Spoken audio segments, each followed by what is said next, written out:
Bonjour, dans cette vidéo, vous allez apprendre un peu plus sur l'impact de la démographie suisse sur le marketing. Je vais aborder les sujets principaux suivants. La démographie de la population mondiale, le vieillissement de la population suisse, les changements dans la composition des ménages suisses et la fécondité. La population est le poumon des marchés. C'est pour cette raison que les responsables marketing s'intéressent à la démographie. La population mondiale atteint actuellement plus de 7 milliards d'habitants. Son rythme de croissance augmente.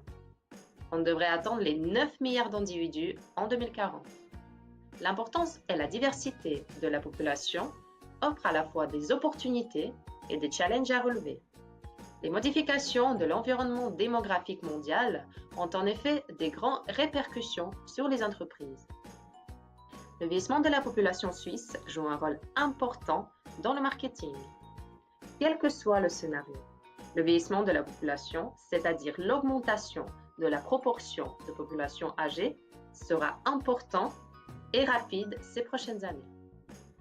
La croissance de la population âgée de 65 ans ou plus sera très forte et atteindra les 84% environ. En effet, entre 2020 et 2035, les générations de baby-boom, pic des naissances en 1964, entreront progressivement dans le troisième âge. Donc, quels sont les effets du vieillissement de la population suisse sur le marketing? Les entreprises ont compris que les personnes âgées occupent une part conséquente du marché.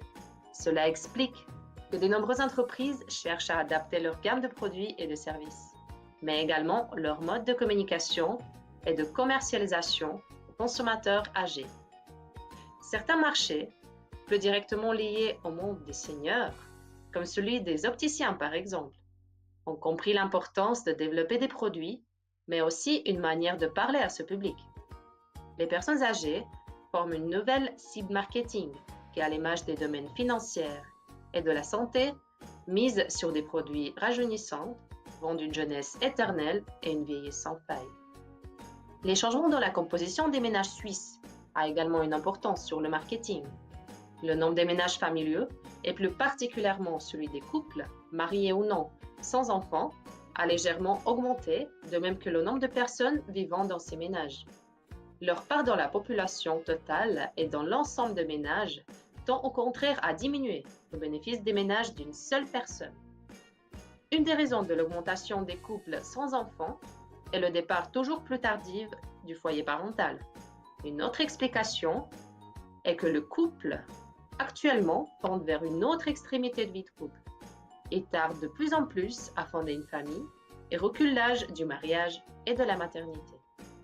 Cette évolution de la structure des foyers n'est pas sans conséquence sur leur comportement de consommation et notamment sur la place qu'occupent les enfants et les adolescents dans cette dernière.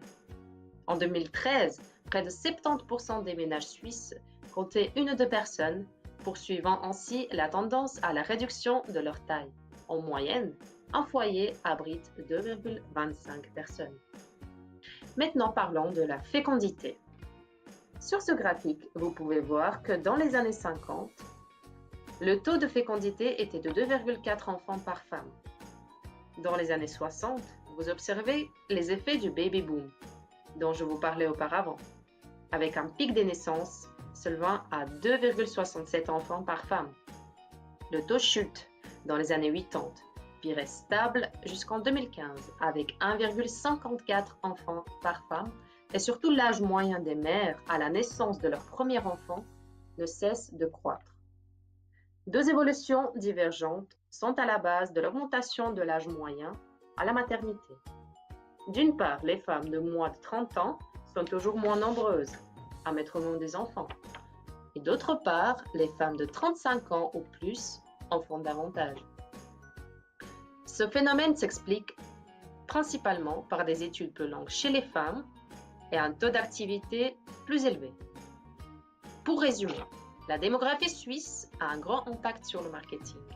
Aujourd'hui, pour le marketing, il est important de prendre en compte les divers facteurs comme le vieillissement de la population, les changements dans la composition des ménages et la fécondité de la Suisse afin de cibler au mieux le public. Merci de votre attention et à bientôt pour de nouvelles découvertes. created using Powtoon.